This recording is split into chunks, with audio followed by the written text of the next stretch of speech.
आपकी आवाज सुनाई नहीं दे रही।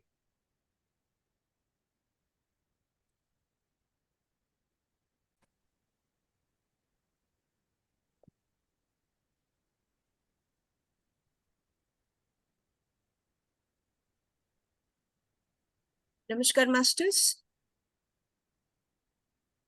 सर अभी आवाज ठीक है? हाँ, नमस्ते। हाँ, आप सबका स्वागत है शाम के सत्र में, जिसमें हमें विजय ओझा सर एक नए विषय के साथ शेयरिंग करेंगे। बहुत इम्पोर्टेंट और बहुत इंटरेस्टिंग, छांदोग्य उपनिषद का रहस्यमय मंत्र तत्वमसि। सर आपका बहुत बहुत स्वागत है PSSM फरीदाबाद। लगता है सर के नेटवर्क में। Thank you. Yes sir, thank you sir. आज के सत्र में आप सबका स्वागत है।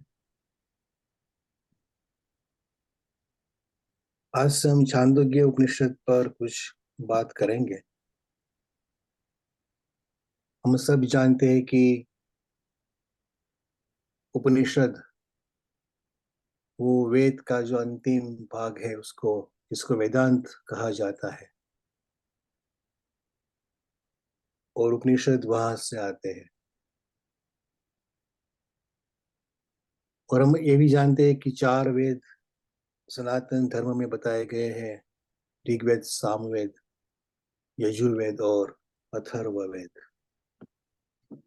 ऐसा भी कहा जाता है कि जो अथर्ववेद है वो बाद में लिखा गया है, उसके पहले एक ही वेद था। लेकिन क्योंकि सामान्य मनुष्य की समझ में वो नहीं आता था, इसीलिए व्यास जी ने उनके चार विभाग कर दिए, और इसी वजह से व्यास को वेद व्यास कहते हैं। व्यास का मतलब होता है विस्तार करने वाला।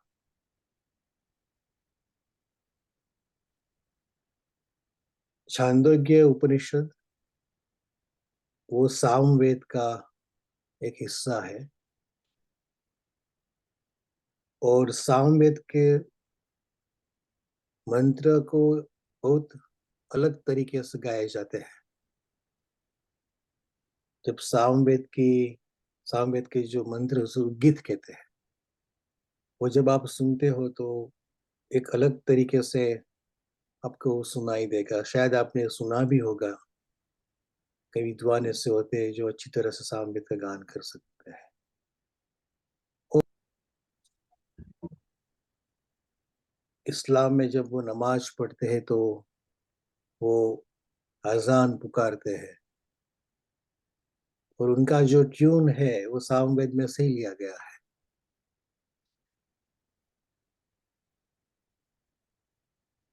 सामवेद में जो छांदोग्य उपनिषद है,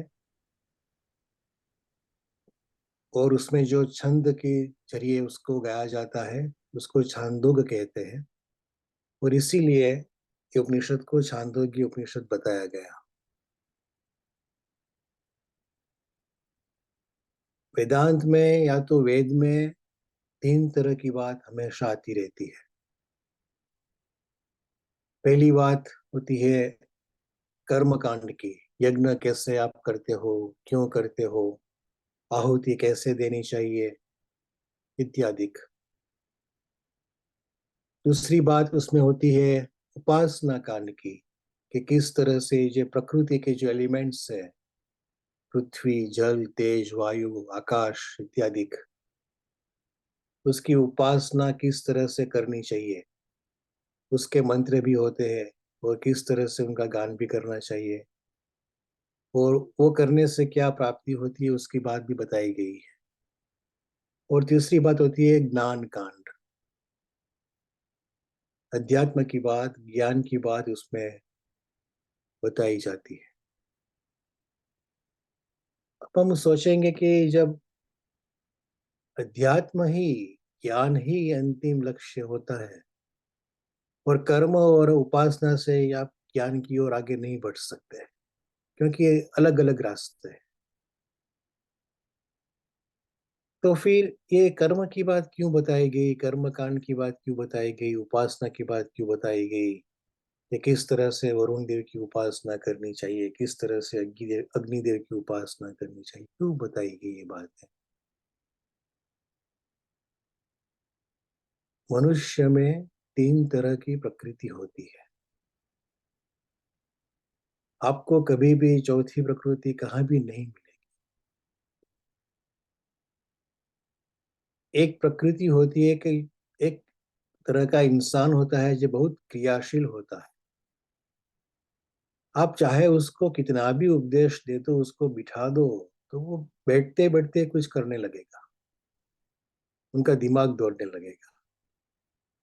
तो एक व्यक्ति ऐसा होता है जिसका स्वभाव होता है क्रियाशील।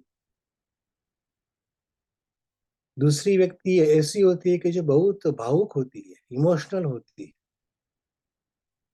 अब छोटी छोटी बात में उसको गुस्सा भी आ जाता है, या तो फिर वो बहुत ये जो संवेदनाएं हैं उसमें खो जाते हैं। इस तरह की व्यक्ति भी दुनिया में आपको मिलेगी। और तीसरी जो व्यक्ति होती है, तीसरी तरह की जो व्यक्ति होती है, वो एब्स्ट्रैक्ट में, उसके लिए कोई आलंबन नहीं चाहिए। वो घंटों तक एक जगह बैठ सकते हैं, वो शांत रह सकते हैं बिना किसी आलंबन से। तो तीन तरह की जो व्यक्ति है उसके लिए कर्म कांड, उपासना कांड और ज्ञान कांड, ये तीनों बातों हर एक उपनिषद में ज्यादातर आपको मिलेगी। दूसरी ओर से हम बात करते हैं तो जो धर्म, ज्ञान, वैराग्य और भक्ति, जो चार बात बताई गई, उसमें धर्म और वैराग्य एक ही तरह की बात होती है। क्योंकि जो धर्म वाले होते हैं वो बहुत डिसिप्लिन होते हैं कि इस तरह से ही सब कुछ होना चाहिए। वो करते ही रहते हैं कुछ न कुछ।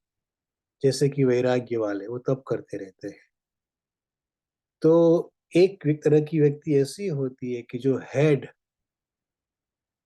और हैंड्स, मस्तिष्क और हाथ, उसका उपयोग ज्यादा करती है। दूसरी व्यक्ति ऐसी होती है कि जो हंच पर जाती है। उसको क्या प्रेरणा मिलती है अंतर से, वो हंच पर जाती है, एब्स्ट्रैक्ट पर निर्भर करती है, वो ज्ञानी है। और तीसरी व्यक्ति जो हार्ट पर जाती है, वो बहुत भावुक है, बहुत इमोशनल है। इसीलिए आप देखेंगे कि भारतीय शास्त्रों में आप जहां भी आप पाएंगे कि किसी तरह की आयोजना की गई है शास्त्र की, तो उसमें कर्म की बात होगी, ज्ञान की बात होगी, उपासना की बात होगी। अब जब हम किसी भी धर्म ग्रंथ की बात करते हैं, चाहे वो गीता हो, भागवत हो, रामायण हो, या तो फिर बाइबल का गॉस्पेल हो, या तो कुरान हो, गुरु ग्रंथ साहिब हो, उपनिषद हो, कुछ भी हो, तो शुरुआत से ही हर एक व्यक्ति क्या करती है, शायद आपने भी ऐसा अभी किया होगा कि हम हमारा हृदय श्रद्धा से भर देते हैं कि आज तो हम गीता की बात सुनेंगे, आज तो हम भागवत की बात, कृष्ण की बात सुनेंगे, आज तो हम रामायण की बात सुनेंगे, आज तो हम ये बात सुनेंगे। तो हमारा हृदय श्रद्धा से भर जाता है क्योंकि हमारा एक लगाव होता है। और जब आप श्रद्धा से भर जाते हो तो याद रखना कि आप रास्ता भूल जाते हो। आप कुछ भी सुनो, कुछ भी पढ़ो, लेकिन कभी भी श्रद्धा से मत पढ़ना, श्रद्धा से मत सुनना। क्योंकि ऐसे करने से आप प्रेजुडाइज हो जाते हो। हमारे दिल में एक प्रकार का पूर्वाग्रह ग्रथित हो जाता है। हम पूर्वाग्रह से बन जाते हैं कि चलो आज तो हम गीता की बात सुनते हैं।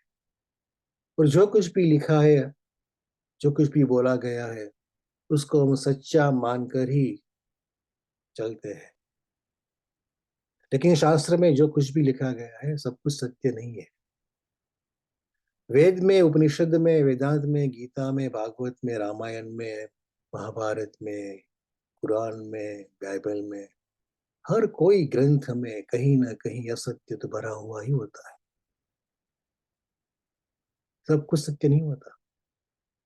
क्यों नहीं होता?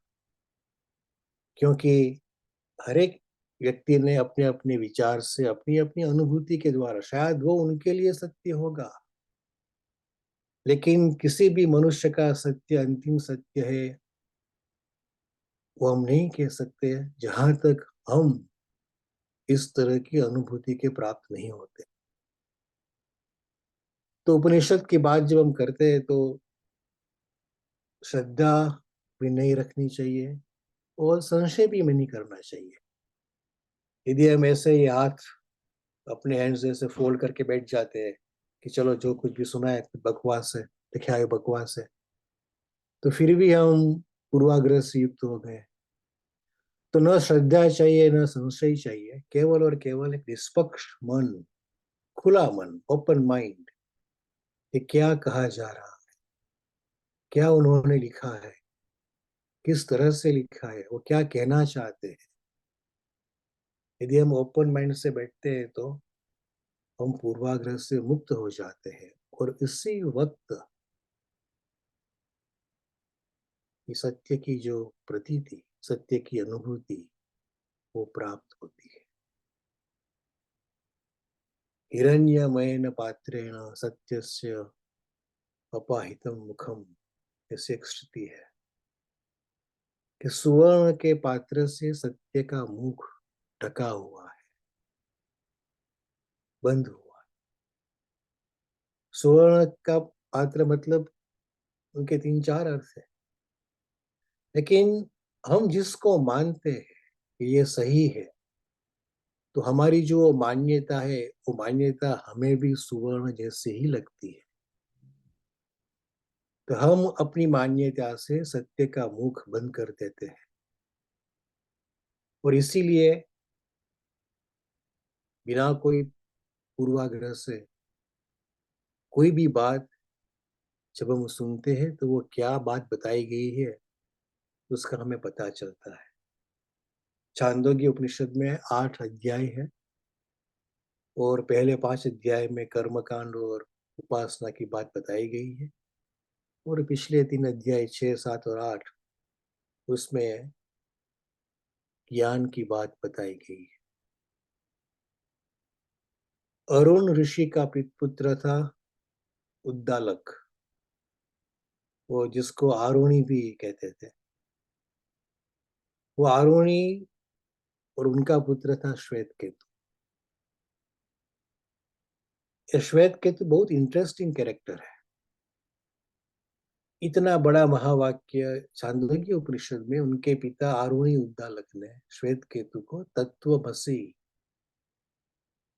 यू आर दैट, तू वही है। जैसे एक बड़ा महावाक्य वेदांत में जो 4 महावाक्य बताए गए, वो 4 में से एक ये वाक्य है तत्वमसि,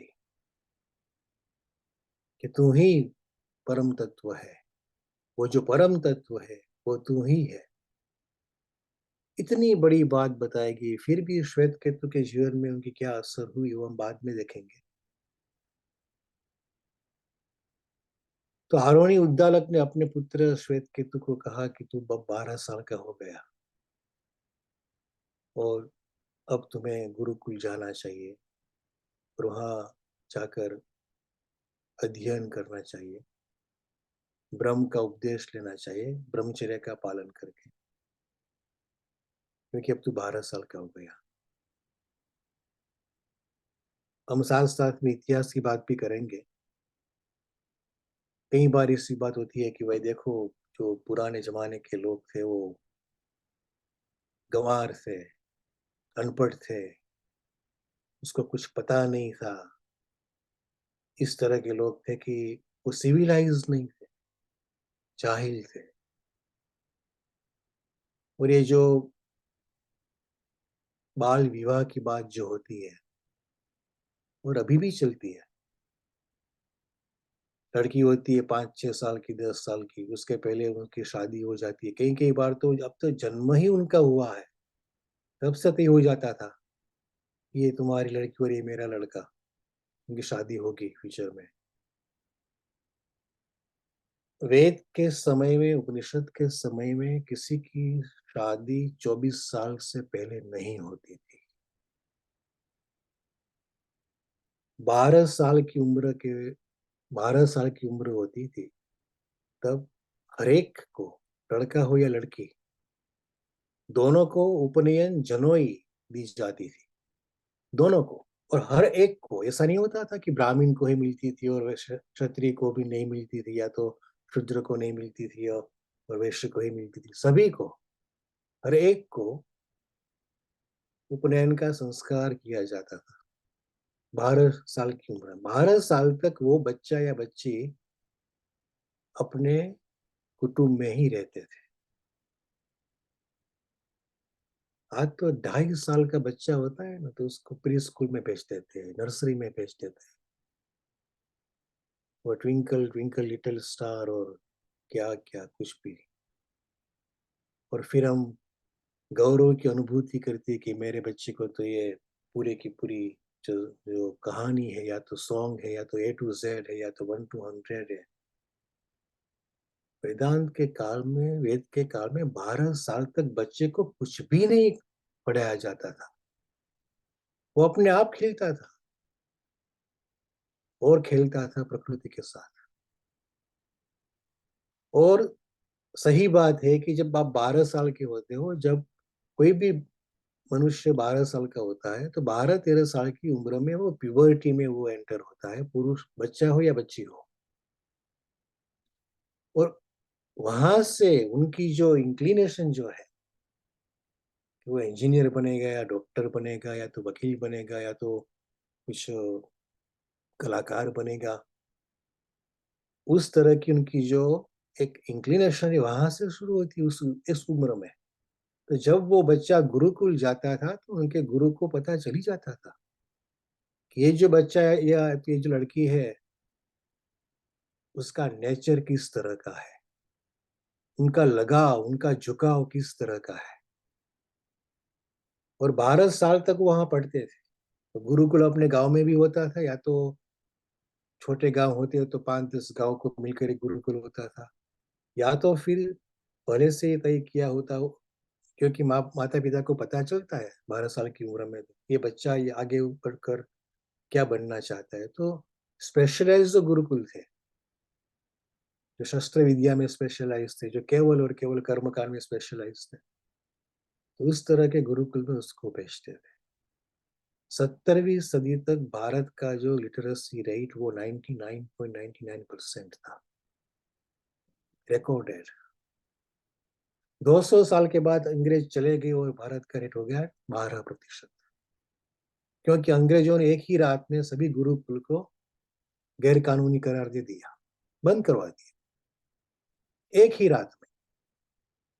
बात खत्म हो गई, पढ़ना ही बंद हो गया। 12 साल तक गुरुकुल में जो पढ़ते थे और उनके बाद 24 साल की उम्र में सभी लोग वापस आते थे। और जब आज हम जिसको हम कॉन्वोकेशन कहते हैं, वो वहां तो हो जाता था। दीक्षांत प्रवचन उपनिषद में बहुत अच्छा लिखा है, अभी हम बात करेंगे। और फिर जो आते थे गांव में, तो चंद गांव के लोग इकट्ठे होकर वसंत ऋतु में एक मेला का आयोजन करते थे। और ये मेला होता था मैच मेकिंग मेला, सिंगल टू मिंगल। और सभी युवती और युवक वहां इकट्ठे होते थे और पूरा 1 महीना वो मेला चलता था हर जगह पर।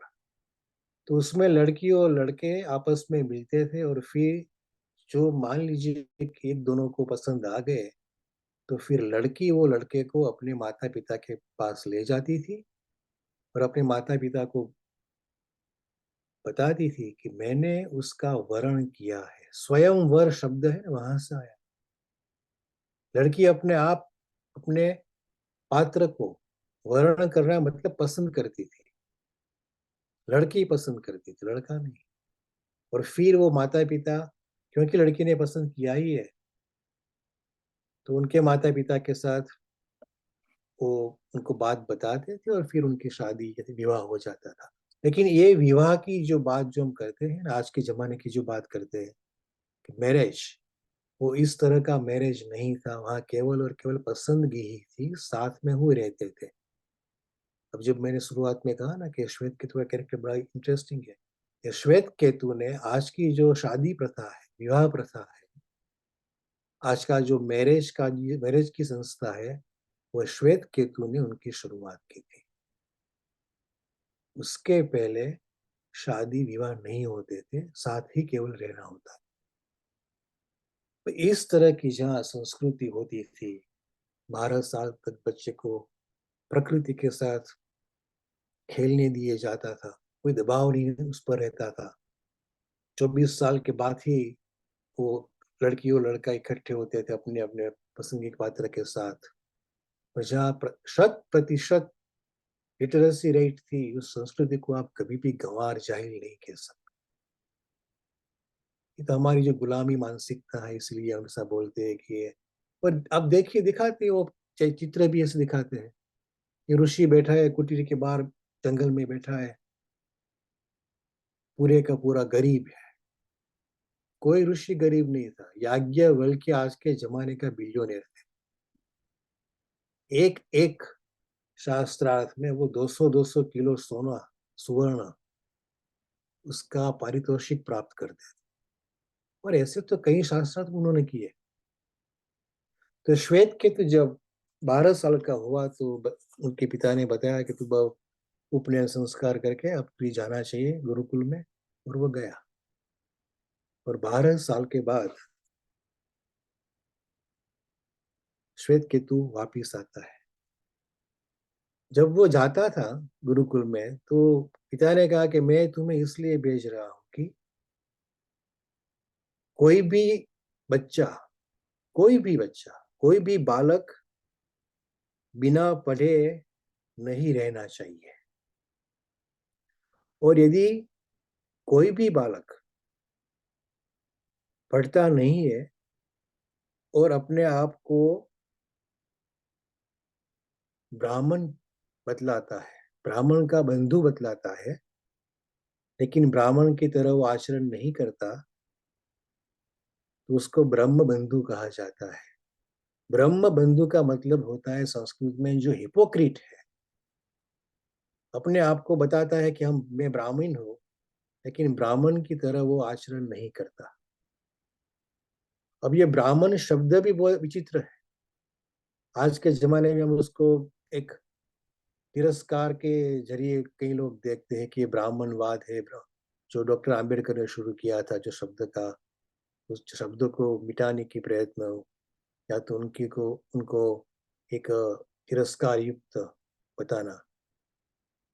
जो ब्रह्म को जानता है, जिससे ब्रह्म का साक्षात्कार है, वही ब्राह्मण है। बाकी जो हम ब्रह्म का जिसे ज्ञान नहीं है, तो यहाँ आरुणि ऋषि कहते हैं कि उसको ब्रह्म बंधु कहते हैं, ब्राह्मण नहीं कहते, क्योंकि वो ढोंगी है, वो दम्भी है। और फिर श्वेत केतु को आरुणि ऋषि बताते हैं कि तू ब्रह्मचर्य का पालन करके अपने गुरुकुल में गुरु के पास जा। अब आप किसी को भी पूछिए कि ब्रह्मचर्य का मतलब क्या है, तो बहुत सारे लोग ऐसा ही बताएंगे कि ब्रह्मचर्य का मतलब होता है संभोग नहीं करना, स्त्री या पुरुष का जो संभोग जो होता है वो नहीं करना, सेक्स नहीं करना। उपनिषद में कहाँ भी ब्रह्मचर्य का ऐसा मतलब कहाँ भी लिखा नहीं और बताया नहीं। जो ब्रह्म का चरण करता है, क्योंकि वो 12 महीने तक, 12 साल तक वो बच्चा और बच्ची, ब्रह्म का मतलब होता है एक्सपांडेड, विस्तृत, विस्तार किया गया हुआ। संस्कृत में बृहन धातु है, बृहत मतलब विस्तार, बृहन बृहन विस्तार है। जो जिसका विस्तार किया गया है उसको ब्रह्म कहते हैं, क्योंकि ब्रह्म सर्वत्र है। वो बच्चा और बच्ची का भी एक्सपांसन होता है ज्ञान में। इसीलिए जो व्यक्ति, जो बच्चा और बच्ची, जो बालक अपने ज्ञान को विस्तार करने के लिए चाहता है, उसी अवस्था को ब्रह्मचर्य कहते हैं, और यही उसका अर्थ है। लेकिन बाद में फिर जो देह दमन की बात आई मनुष्य में, जब एक विचार खड़ा हुआ कि देह का दमन करना चाहिए, कि मन का सप्रेशन करना चाहिए, मन का दमन करना चाहिए, जहां दमनकारी विचार जहां से शुरू हुए, का अर्थ बदल गया। और 12 साल के बाद श्वेत केतु पढ़कर और यहाँ कहते हैं कि अपने आप को बहुत बड़ा बुद्धिमान मानने लगा। अपने आप को वो ऐसा मानता था कि वो बहुत पढ़ा लिखा हुआ है, और ऐसा ही नहीं, वो अपने आप को गर्व से अक्कड़ बनकर हर जगह वो घूमता फिरता था। तब उनके जो पिता थे आरुणि ने, वो पहचान लिया कि ये श्वेत केतु ने पढ़ा लिखा तो बहुत है, लेकिन वो अभिमानी हो गया है। तो वो कहते हैं कि तू अपने आप को बड़ा बुद्धिमान, बड़ा पढ़ा लिखा हुआ मानता है, इसीलिए तू बहुत गर्व से अक्कड़ बन गया है। तो मैं तुम्हें एक प्रश्न पूछता हूँ। अब वहां से जो उपनिषद का जो ज्ञान है, ये शुरू होता है इस प्रश्न से, कि ये प्रश्न कभी भी तूने अपने आचार्य को पूछा है क्या? और ये प्रश्न ब्रह्म के बारे में है। तो श्वेत केतु ने कहा कि आप प्रश्न सुनाइए, कौन सा प्रश्न है? आरोनी उद्दालक अपने बेटे को कहते हैं कि जिसकी वजह से नहीं सुना हुआ भी सुना हुआ हो जाता है, जिसकी वजह से नहीं सोचा हुआ भी सोचा हुआ हो जाता है, और जिसकी वजह से नहीं जाना हुआ भी जाना हुआ हो जाता है, ये न अश्रुतम श्रुतम भवति, जिसकी वजह से अश्रुतम, जो सुना नहीं है, वो श्रुतम भवति, वो सुना हुआ बन जाता है, और जिसकी वजह से अमतम, जो सोचा नहीं है मन में, वो मतम भवति, सोचा हुआ बन जाता है, और जिसकी वजह से अविज्ञातम, जो हमें जाना नहीं है, वो अविज्ञातम विज्ञातम भवति, वो जाना हुआ बन जाता है। ये कौन है? तो श्वेत केतु कहता है, ऐसा भी क्या कभी होता है कि अश्रुतम श्रुतम भवति, अमतम मतम भवति, अविज्ञातम विज्ञातम भवति, इसकी वजह से? ऐसा तो होता ही नहीं है। तब आरोनी उद्दालक ऋषि उसको कहते हैं कि जिस तरह से एक मिट्टी के पिंड को जान लेने से उस मिट्टी से बने हुए सभी जो बर्तन होते हैं, सभी जो पदार्थ होते हैं, उसका हमें ज्ञान हो जाता है। शंकराचार्य जी ने जो बात बताई अपने भाष्य में, वहां से आई है कि जिस तरह से मिट्टी का ज्ञान हमें हो जाता है, मिट्टी को जान लेने से मिट्टी के हर पदार्थ को, मिट्टी से बने हुए हर पदार्थ को हम जान जाते हैं, क्योंकि जो पदार्थ है वो तो डिफरेंट, अलग अलग आकृतियां हैं, उनके अलग अलग आकार हैं। हम स्वर्ण से कई प्रकार के आभूषण बनाते हैं, कंगन बनाते हैं, चूड़ी बनाते हैं, नथनी बनाते हैं, नेकलेस बनाते हैं, पायल बनाते हैं। तो स्वर्ण स्वर्ण में से अलग अलग आकृति बनती है, लेकिन एंड ऑफ द डे अंततो गत्वा वो सोना तो सोना ही है, केवल नाम और रूप अलग अलग है। तो जब उसको अलग अलग नाम, अलग अलग आकृति उसकी बनती बनती है, हम बनाते हैं, उसी वक्त हम उसको अलग अलग नाम भी देते हैं। और ये जो सब कुछ है तो केवल नामधेयम, केवल और केवल नाम ही है। They are only names, only labels. वास्तव में जो मिट्टी है, जो सुवर्ण है, वही सत्य है। यहाँ ऋषि कहते हैं कि मृत्तिका इति एव सत्यम, केवल मिट्टी ही सत्य है। बाकी जो उनमें से पदार्थ जो बने हैं, वो पदार्थ एक दिन, मिट्टी के पदार्थ एक दिन टूट जाएंगे, बिखर जाएंगे, तो फिर बाकी क्या होगा? मिट्टी ही होगा ना। हमारा ये पूरा शरीर, ये पूरा अस्तित्व, यदि आप उसको ब्रेक डाउन करते हो तो वो बनते हैं। ये पूरा जो देह है उसका ब्रेक डाउन करते हो, अलग अलग इंद्रिय, अलग अलग लिम्स, अवयव, उसको ब्रेक डाउन करो तो बन जाते हैं अलग अलग सेल्स। सेल्स को ब्रेक डाउन करो तो होते हैं मोलेक्यूल्स। मोलेक्यूल्स को ब्रेक डाउन करो तो आता है एटम। और उसका भी ब्रेक डाउन करो तो इलेक्ट्रॉन होता है अंत में, जो आज तक साइंस पहचान सका है। तो इलेक्ट्रॉन ही सत्य है। आज की भाषा में बात हम करते हैं तो इलेक्ट्रॉन, एटम का जो इलेक्ट्रॉन है वही सत्य है। बाकी तो केवल नाम, रूप और आकार, तो सभी मिथ्या है। इसीलिए बोलते हैं कि नाम और रूप वो नाशवंत है। नाम और रूप अंत तो गत्वा तो केवल और केवल शक्ति ही, ऊर्जा ही है।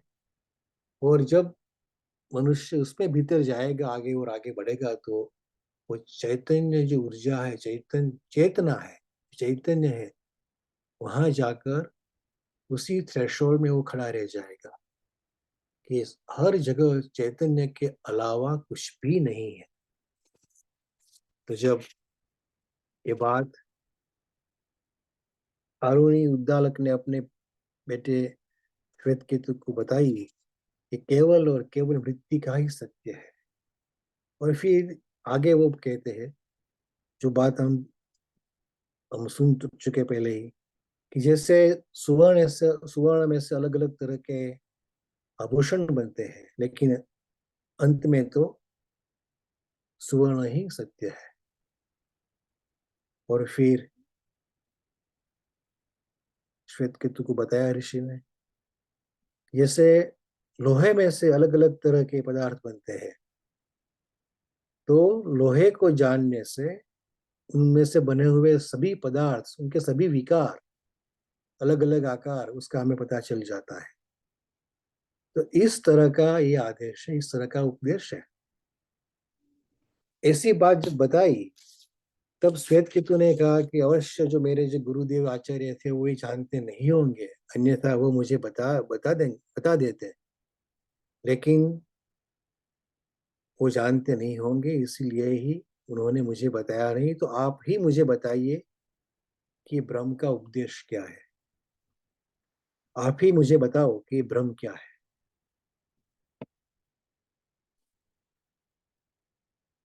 ये छांदोग्य उपनिषद के जो अध्याय है, उसमें जो उनका पहला सेक्शन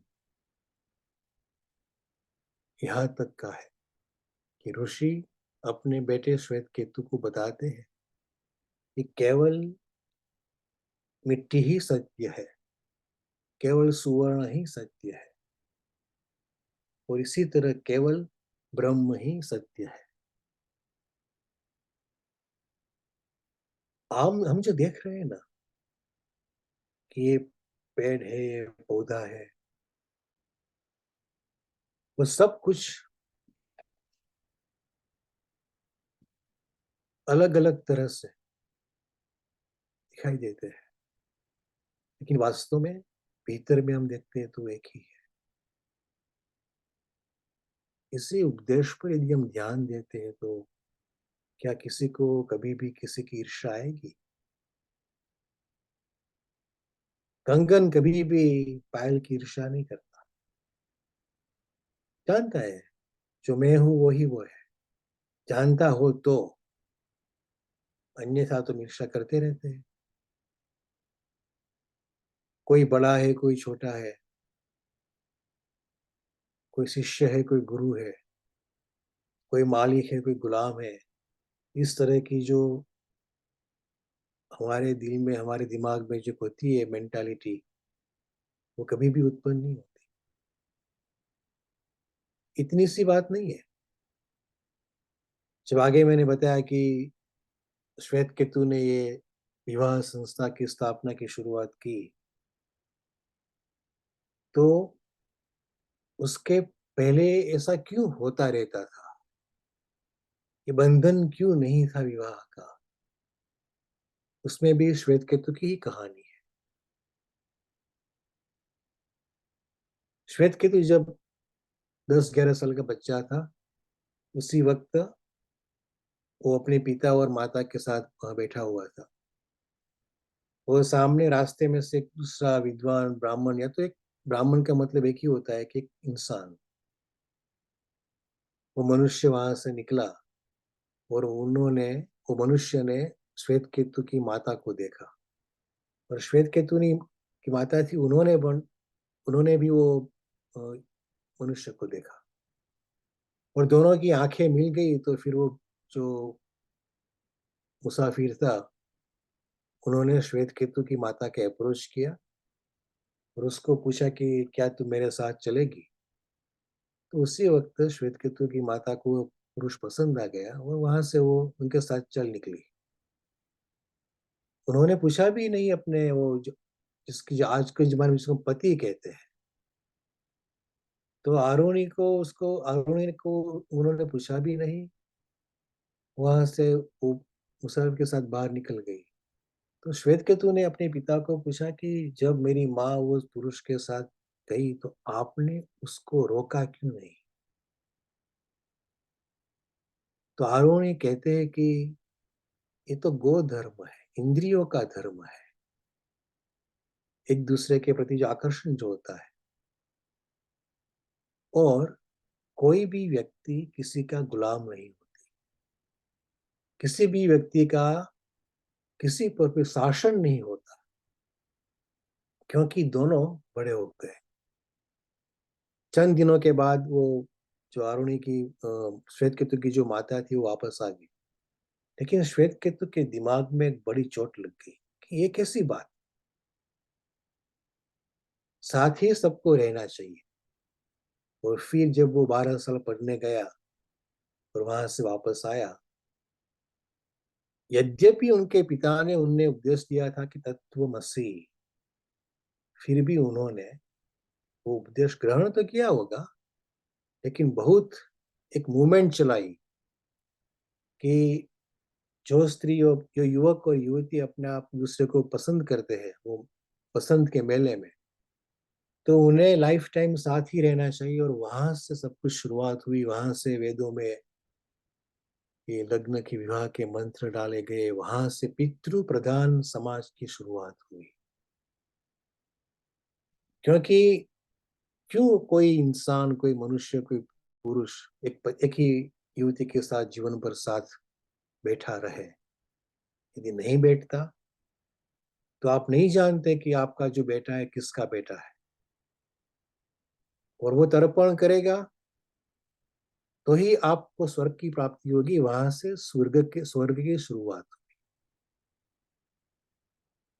यदि वो तर्पण नहीं करेगा, तो आप नरक में जाएंगे और वहां से नरक की शुरुआत होगी। एक ही बात को लेकर, जब मनुष्य की जो अपनी जो स्वतंत्रता है, उस स्वतंत्रता को बाध करने के लिए, स्वतंत्रता का निग्रह करने के लिए, उनकी जो फ्रीडम है, वो फ्रीडम को मिटा देने के लिए एक ही बात दिमाग में आई, और सारे के सारे जो ये जो स्वर्ग और नरक और पाप और पुण्य, और फिर चारित्र और नहीं चारित्र, और फिर तो बात आगे बढ़ते ही गई। एक जन्म की बात थी, बात आ गई 7 जन्म तक आ गई।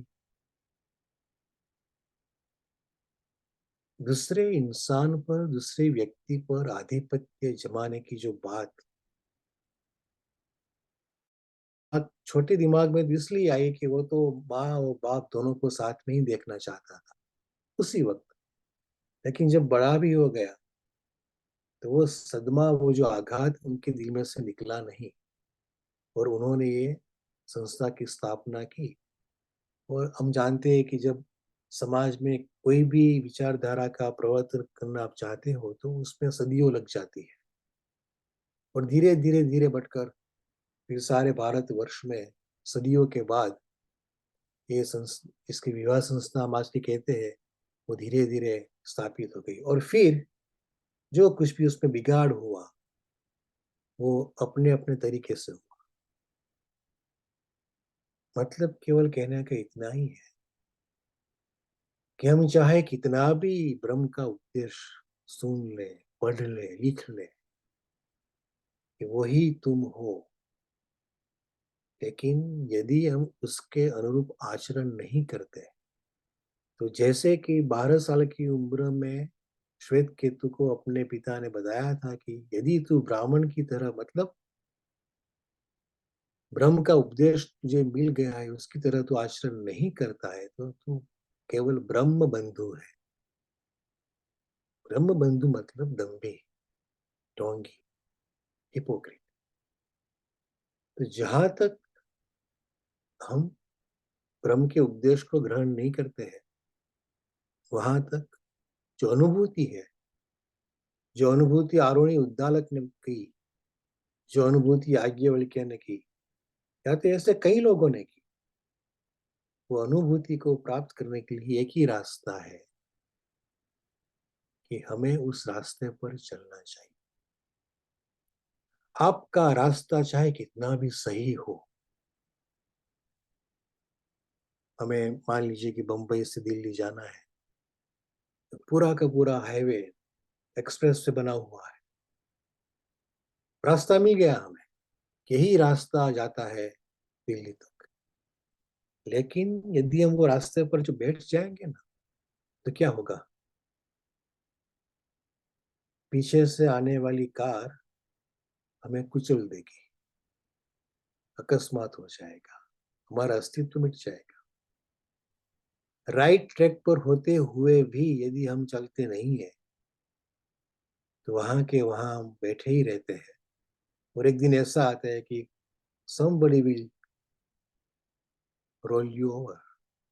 एक दिन ऐसा आएगा कोई आपको, कोई इस इंसान को कुचल देगा। तो सही ट्रैक मिलने के बाद भी हमें चलना तो होता है। मतलब जो साधना की बात जो बताई गई है, शून्य में जाने की बात जो बताई गई है, एकाग्र होकर अपने मन को एक ही बिंदु पर, एक ही जगह पर केंद्रित करने की बात बताई गई है, वो ध्यान जिसे हम कहते हैं, साधना जिसे हम कहते हैं, उनकी शुरुआत तो हमें करनी ही पड़ेगी, और उनके बाद वो भी निकल जाता है, वो भी मिट जाता है। तो आज के लिए हम इतना ही रखते हैं, और फिर जो आरोही उद्दालक ऋषि ने अपने पुत्र श्वेतकेतु को आगे बात बताई, उसके बाद हम अगले हफ्ते करेंगे। धन्यवाद। आप भी अपने विचार उसमें अनम्यूट होकर प्रस्तुत कर सकते हो। Thank you.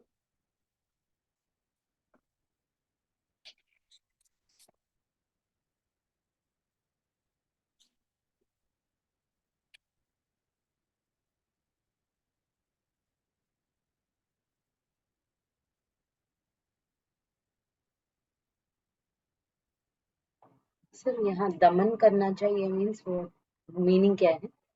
सप्रेस, दमन करना, हाँ, सप्रेस। मन हमारा इधर इधर घूमता रहता है, तो प्रेस कर दबाते हैं ना, जैसे स्प्रिंग को जिस दबाते हैं इस तरह से। तो सप्रेस करना मतलब दमन करना। देह दमन की बात हम कहते हैं, तो देह की जो वृत्तियां है उसको हम सप्रेस करते हैं। सप्रेस नहीं करना चाहिए। नहीं करना चाहिए। क्यों करेंगे हम सप्रेस? आप ऐसा कहते हैं, स्प्रिंग को आप दबाइए अपने पूरे जोर से, क्या होगा? तो दब तो जाएगी, लेकिन जैसा आपका हाथ वहां से अलग होगा तो फिर बहुत बहुत जोर से, जो जिनका जितना उसका जोर था उससे ज्यादा जोर से वो उछलेगी, और फिर कहाँ से वो कभी भी कहीं भी दूर जा सकती है। दमन सर ये दमन करने की बात जब हम करते हैं तो इसलिए करते हैं कि हम ऐसा मानते हैं कि हमारा ये शरीर है, हमारा ये मन है, हमारा शत्रु है। अब जिसके जरिए आप सब कुछ सिद्ध करना चाहते हो उसको आप शत्रु मान लेते हो। जिन्होंने उनको शत्रु मान लिया तो वो नहीं पहुंच सकते, वो पहुंचे भी नहीं। जब हम दमन करने बैठ जाते हैं इसलिए कहते हैं कि आपको कुछ त्याग भी नहीं करना है, या तो फिर कहाँ भागना भी नहीं है, कुछ छोड़ना भी नहीं है, जहां भी हम हैं वहां हमें जागना है। पार्डन सर, जहाँ भी। जहां भी हम हैं वहां हमें जागना है, हम्म, हमें अवेयर होना है। कहीं कहीं भी जाने की जरूरत ही नहीं है। अब एक बात सोचिए कि हम जब परम तत्व, पर ब्रह्म कहिए, परम तत्व कहिए, ब्रह्म कहिए, कुछ भी नाम दीजिए, आप उसको ईश्वर कहते हो, भगवान कहते हो, आप जो नाम देते हो, वो कुछ भी नाम दे दे, जो अल्टीमेट है, जो एब्सोल्यूट है, वो तो हर जगह है ना, और हर एक के लिए है ना। ऐसा नहीं है कि वो जो परम तत्व है वो केवल और केवल हिंदुओं के लिए है, वो या तो मुस्लिमों के लिए है, या तो क्रिश्चियनों के लिए है, या तो स्त्री के लिए है, या तो पुरुष के लिए है, या तो इस पृथ्वी पर जो हम रहते हैं इधर मनुष्य होमोसेपियन उसके लिए है, और जो दूसरे ब्रह्मांड में कहीं दूसरी जो ऐसी तो अनंत गैलेक्सीज है, अनंत ब्रह्मांड है, अनंत सृष्टि है हर जगह।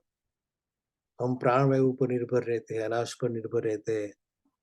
कहीं दूर ऐसे भी एक रचना होगी कि जो कार्बन डाइऑक्साइड पर वो जीवित रहते होंगे, पता नहीं है ना। हर एक तरह की सृष्टि हो सकती। तो जो भी सर्जन है वो सभी के लिए एक ही बात है, वो ब्रह्म या तो अल्टीमेट तत्व हर एक के लिए एक ही है, दूसरा कुछ नहीं है। तो अब जब हम वो तत्व को उनके उनका साक्षात्कार करने के लिए, उनकी अनुभूति करने के लिए प्रयत्न करते हैं, ऐसा हम नहीं कह सकते ना कि तो केवल हिंदुओं के लिए या केवल दूसरों के लिए नहीं है। मेरा जो ईश्वर है, जिसको आप ईश्वर कहते हो, जो ब्रह्म है, वो केवल हमारे लिए ही है, दूसरों के लिए नहीं है, ऐसा हम नहीं कह सकते। नाम तो हम अलग अलग दे सकते हैं, लेकिन तत्व तो सबके लिए एक ही है। अब वो अनेक रूप से वो तत्व अभिव्यक्त हुआ है। जो परम तत्व है वो अनेक रूप से अभिव्यक्त हुआ है, उसको केवल समझना ही साधना है। तो वो आप जिसके जरिए आप समझते हो वो आपका मन है और आपका शरीर है। बिना शरीर मन नहीं हो सकता, क्योंकि मन भी आपके दिमाग का हिस्सा है। तो शरीर ही नहीं होता तो मन कैसे होगा। अब वही शरीर को आप शत्रु मानते हो। तो शुरुआत तो वहां से हुई कि हमने शरीर को अलग मान लिया। और अज्ञान क्या है, माया का नाम क्या है, सेपरेशन, अलगता।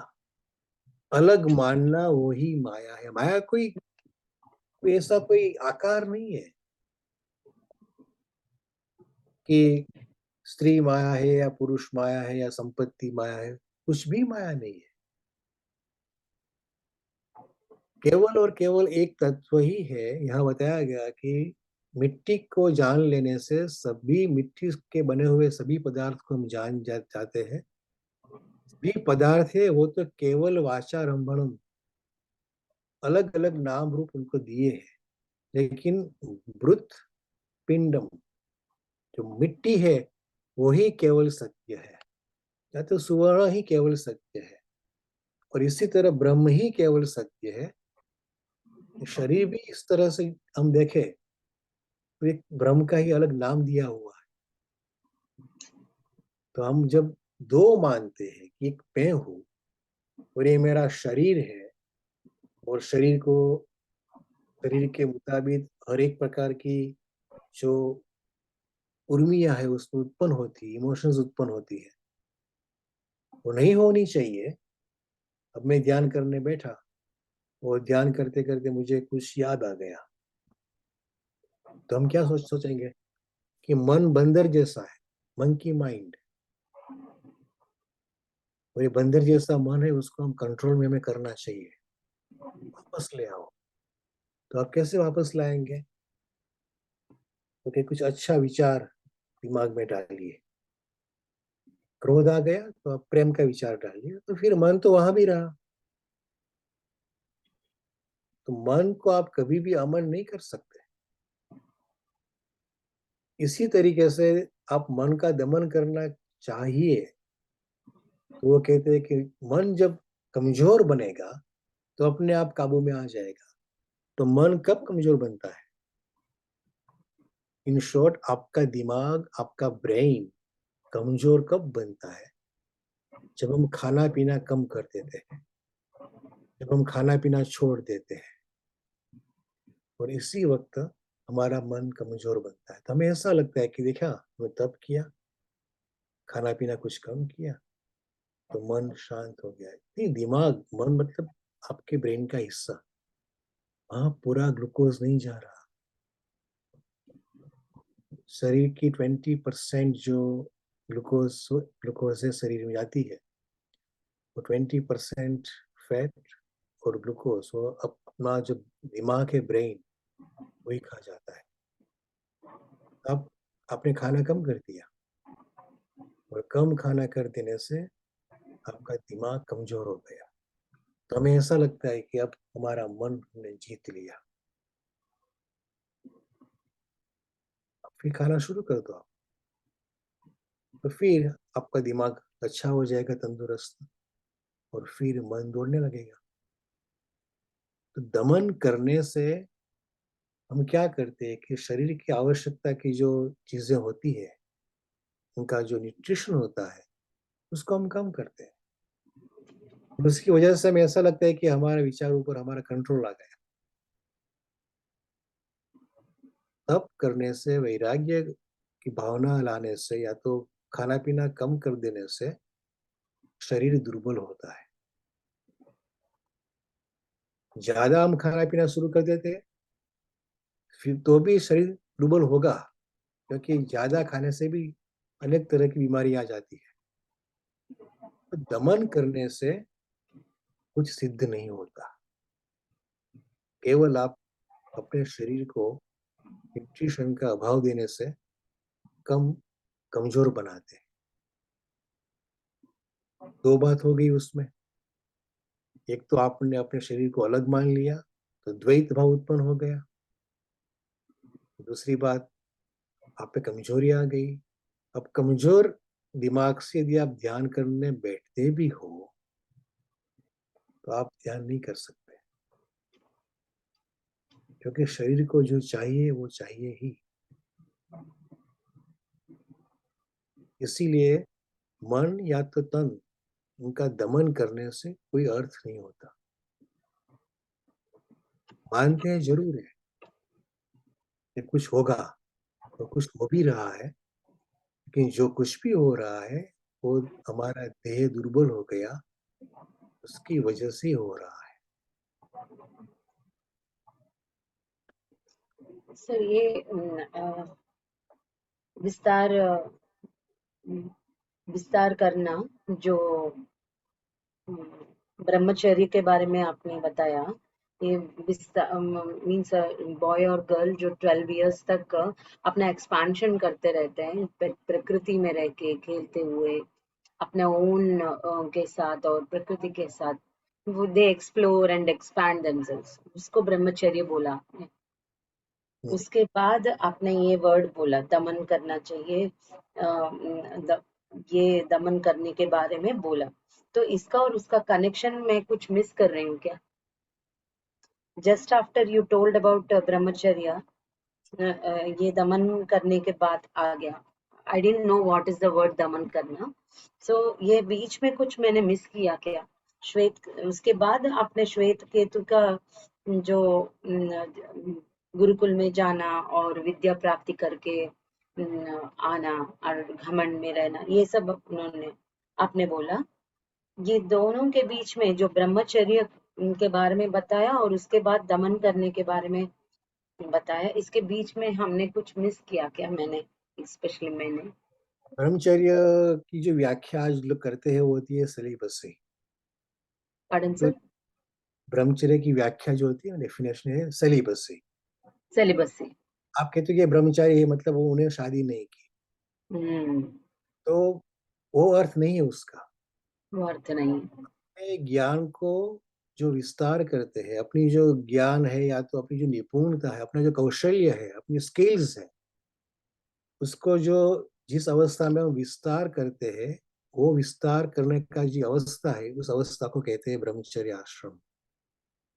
लेकिन जब जहां भी आप पूछेंगे कि ब्रह्मचर्य किसको कहते हैं, तो सभी लोग ऐसा ही कहेंगे कि ब्रह्मचर्य मतलब शादी नहीं करना, सेक्स नहीं करना, स्त्री और पुरुष को अलग अलग रहना चाहिए। तो वो ब्रह्मचर्य का वो मतलब नहीं था और नहीं है।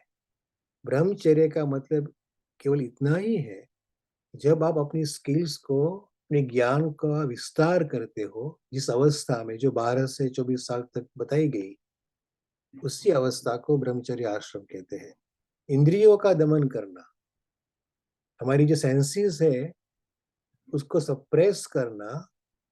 कई लोग ऐसे होते हैं कि कई कई ऐसे संप्रदाय भी होते हैं कि वो ऐसा मानते हैं कि स्त्री का दर्शन स्त्री को नहीं देखना चाहिए, या उस ऐसी सन्यासिनी भी होती है, वो ऐसा मानती है कि पुरुष का जो छाया तक भी नहीं हमें लेनी चाहिए। वो अष्ट प्रकार का ब्रह्मचर्य की बात बताई गई, अष्टांग ब्रह्मचर्य। कि आप स्त्री का आवाज भी मत सुने, ना उसकी ओर मत देखे, उनके बारे में कोई बात न किसी के साथ कीजिए। इस तरह के 8 प्रकार की जो अलग अलग क्रिया है वो मत कीजिए। ऐसी जो तरह के जो रिस्ट्रिक्शन जो अपने आप पर लाते हैं, ऐसे स्त्री भी है और ऐसा पुरुष भी है, और वो उनको ब्रह्मचर्य बताते हैं, लेकिन वो ब्रह्मचर्य नहीं है। नहीं। क्लियर। ब्रह्मचर्य का केवल इतना ही है कि अपना जो ज्ञान है उसका विस्तार। ब्रह्म में आपका चरण मतलब घूमना होना चाहिए। ब्रह्म मतलब एक्सपांसन। तो आप अपने अपने ज्ञान को जब विस्तार करने की कोशिश करते हो, तो वही अवस्था ब्रह्मचर्य की अवस्था है। और फिर जब आप ब्रह्म को जान लेते हो, तो आप हमेशा के लिए ब्रह्मचारी ही हो।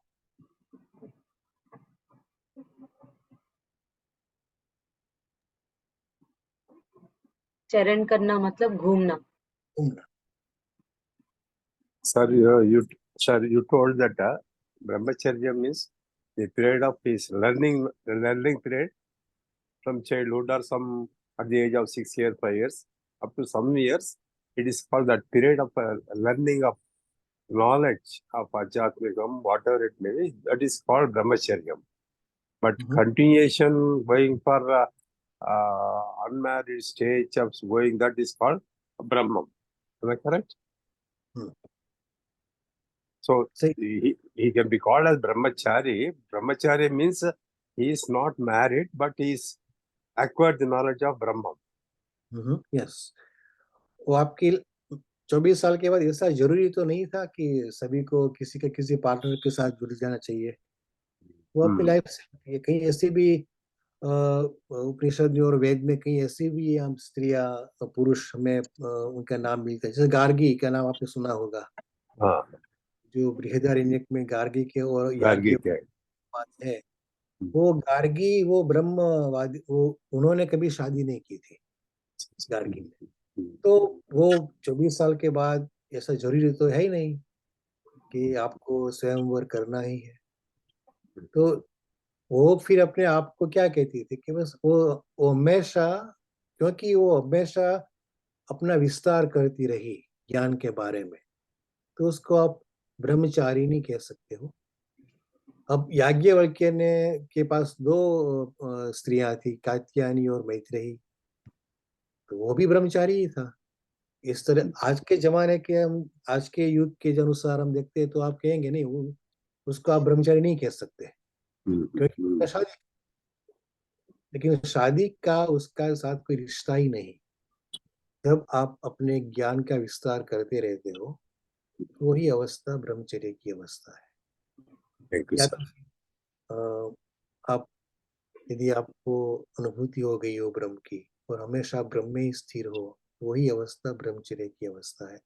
दूसरी जो व्याख्या है, देह दमन की जो व्याख्या है, इंद्रियों पर कंट्रोल करने की जो व्याख्या है, वो बाद में बनाई गई व्याख्या है, लेकिन ओरिजिनली ये बात नहीं है।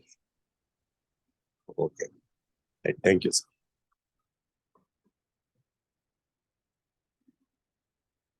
Thank you sir, thank you so much. बहुत ही वंडरफुल ज्ञान था और ये ब्रह्मचर्य की एक सटीक डेफिनेशन आज पता चली, जो कि अभी तक नहीं हम लोग को समझ में आई थी। Thank you sir, thank you so much for the wonderful knowledge.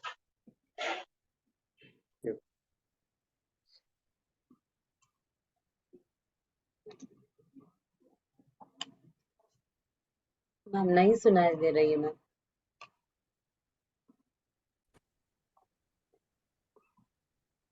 Masters कोई और प्रश्न हो तो बता दे। मुझे प्रश्न नहीं है, बट मुझे एक हैप्पीनेस एक्सप्रेस करना है कि वो जब सर सर बोल ऐसा रहे थे, लगता है कि कोई प्रश्न नहीं है,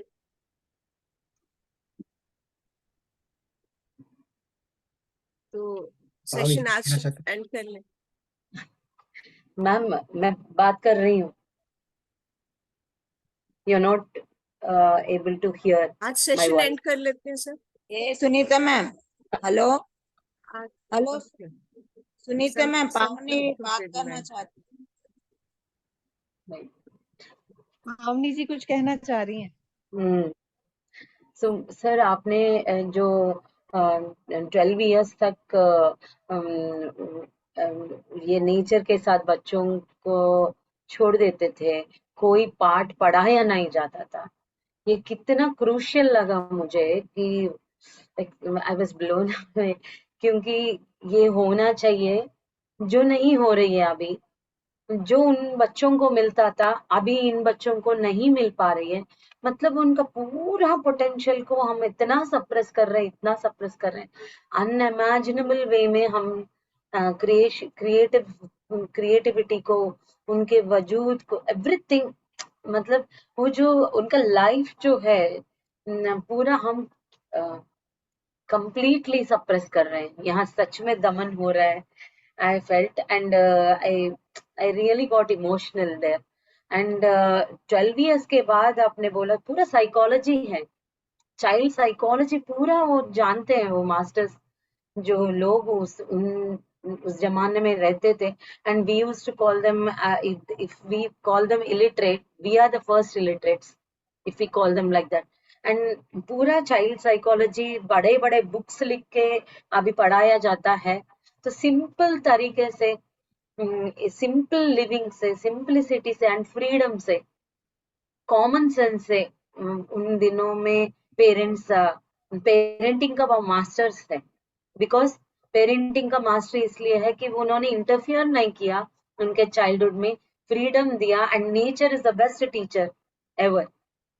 सो एक्सेलेंट लगा ये जान के, ये knowledge. I can't tell you, इतने सारे आपके सेशंस में सुनती आ रही हूँ, but this session made me feel so happy and fortunate that ये ज्ञान आपके द्वारा मिला मुझे ये सब नहीं पता था कि ऐसा होता था। And wow, amazing. And a girl can choose her husband, and everything superb tha. We should go back again, we should relive again. That's what I feel. Gradually ऐसा हो ही जाएगा। आज देखते हो कब धीरे धीरे लोग शादी में Surely, और surely, why not?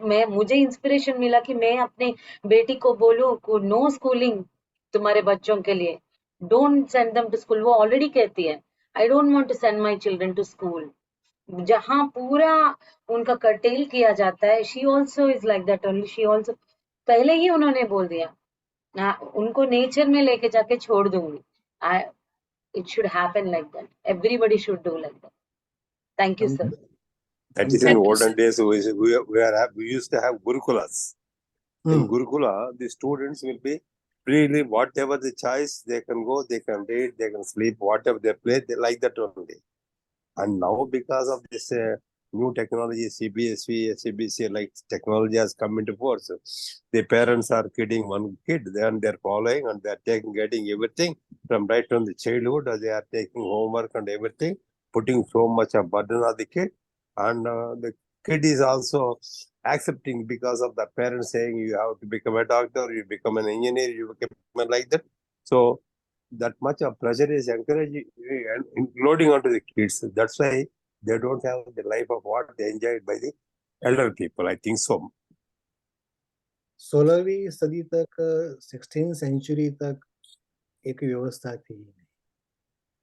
जब अंग्रेजों ने ये भारत को धीरे धीरे वो उनका कब्जा आने लगा, वो अंग्रेजों की सिस्टम क्या थी कि मैनेजमेंट करना, एडमिनिस्ट्रेशन में वो बहुत पावरफुल थे पहले से।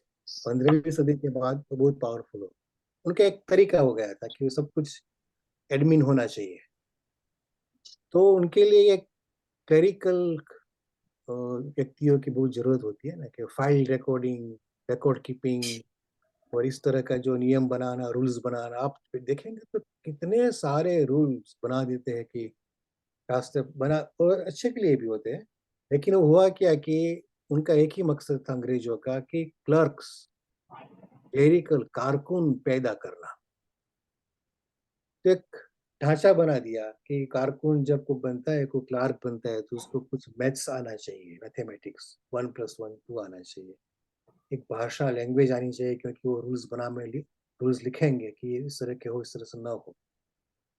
तो केवल अंग्रेजों ने जो सिस्टम दिया है, वो पहली जो होती है श्रेणी, ईयर, फर्स्ट ईयर से लेकर आज भारत में जो 12 साल तक पढ़ते हैं और फिर यूनि में जाते हैं, तो पूरा का पूरा जो एक फ्रेमवर्क है, वो केवल और केवल कारकुन को, क्लार्क को पैदा करने के लिए ही बनाया गया था। और उसको सब, क्योंकि अंग्रेजों ने 200 से ज्यादा देश पर शासन किया है, वो उनकी मास्टरी थी, वो अलग बात है। तो वो जो वहां भी गए, हर जगह उसको मनुष्य ऐसे चाहिए कि जो क्लेरिकल वर्क कर सके। तो सभी के सभी संस्कृतियों की जो अपना अपना ढांचा था, वो मिटा दिया। और ये कक्षा पहली, कक्षा दूसरी, उस तरह की बात, उसमें धीरे धीरे क्या हुआ कि हर एक तरह, जैसे कि जो इंचार्ज बनता है ना, शिक्षा विभाग का इंचार्ज, जो व्यक्ति बना, तो फिर उन्होंने सोचा होगा कि चलो भाई इतिहास भी पढ़ा दो, भूगोल भी पढ़ा दो, और फिर बायोलॉजी और केमिस्ट्री। अब बायोलॉजी और केमिस्ट्री, अलजेब्रा पढ़ा दो, कैलकुलस पढ़ा दो। अब जो आदमी का इंक्लिनेशन केवल पेंटिंग में है, आर्ट में है, कला में है, जो बच्चा क्या, अब आप उसको कैलकुलस पढ़ाएंगे तो उसका दिमाग पर नहीं हो जाएगा ना। लेकिन कोई भी देश की राजनीतिक सरकार में ऐसी हिम्मत है ही नहीं कि पूरा ढांचा बदल दे। आप देखते हो, एक चैप्टर भी कोई चेंज करता है ना, पाठ्य पुस्तक में से कोई चैप्टर निकालता है, नया डालता है, तो लोग रास्ते पर आ जाते हैं। हाँ, उसकी उसके साथ उसका देना नहीं है। बहुत बड़ी एक क्रांति होनी चाहिए, और धीरे धीरे होगी, कभी तो होगी, लेकिन उनके लिए सदियों बीत जाएगी कि पूरा का पूरा जो शिक्षण का ढांचा बदल देना चाहिए। और जो पुराना ढांचा था, जो हम जिसे हम पुराना कहते हैं, वो सबसे अद्यतन था, सबसे आधुनिक था। क्योंकि आप गुलाब के पौधे में से कभी भी चंपा, चमेली या मोगरे का फूल नहीं पैदा कर सकते, वो हकीकत। यदि आपको द्राक्ष चाहिए, तो आपके पास द्राक्ष का ही वेला होना चाहिए। यदि आपको आम चाहिए, तो आपके पास आम का ही वृक्ष होना चाहिए। आम के वृक्ष पर यदि आप सफरजन उगाना चाहते हो तो वो तो अत्याचार है, न आपको आम मिलेगी न आपको सफरजन मिलेगा। तो कुदरती तरीके, ये सब ब्रह्म का ही खेल है। ब्रह्म अनेक रूप से जो हुआ है उसको अपने आप खिलने दो। लेकिन जब संस्कृतियां अध्यात्म से अलग होती चली गई किसी भी वजह से, और उसकी जगह ये जो आर्टिफिशियलिटी जो है, आप मुझे पूछिए कि कैलकुलस मैंने पढ़ा था, कैलकुलस कुछ भी याद नहीं आज मुझे।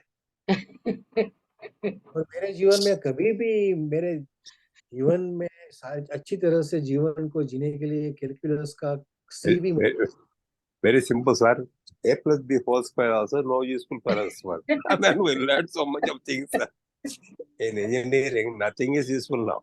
Whether what is application, what for our job is whether directly or indirectly, it's not connected because they want a subject qualification. You have pursuing that qualification, getting a job. Actually, purpose of what for we are studying, what is the use of that subject, we don't know. We know we have studied Minto Marley Samskarana Sayam because we have done of what is called dialysis, Darwin principles Sayam. But what for it is extent of useful is God only knows. But still the same system is rotating. But nobody is saying what is supposed to be needed to live on Earth.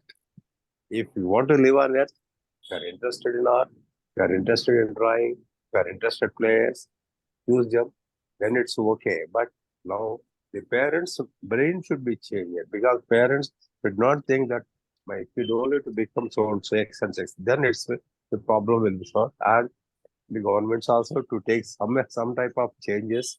It may help in the future coming generations. Thank you, sir. For it. Thank you. Thank you sir. पावनी ma'am, मेरी आवाज आ रही? Yes, yes, perfect. Sorry. No problem. Any more questions? कुछ सवाल और है masters?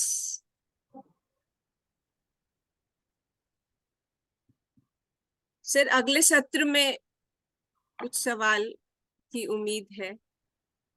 Sir बहुत interesting था। बहुत बहुत thank you sir. Thank you very much. क्या मीटिंग एंड Thank कर you. सकते हैं? Yes, thanks a lot, sir. Thanks a lot. Thank you, sir.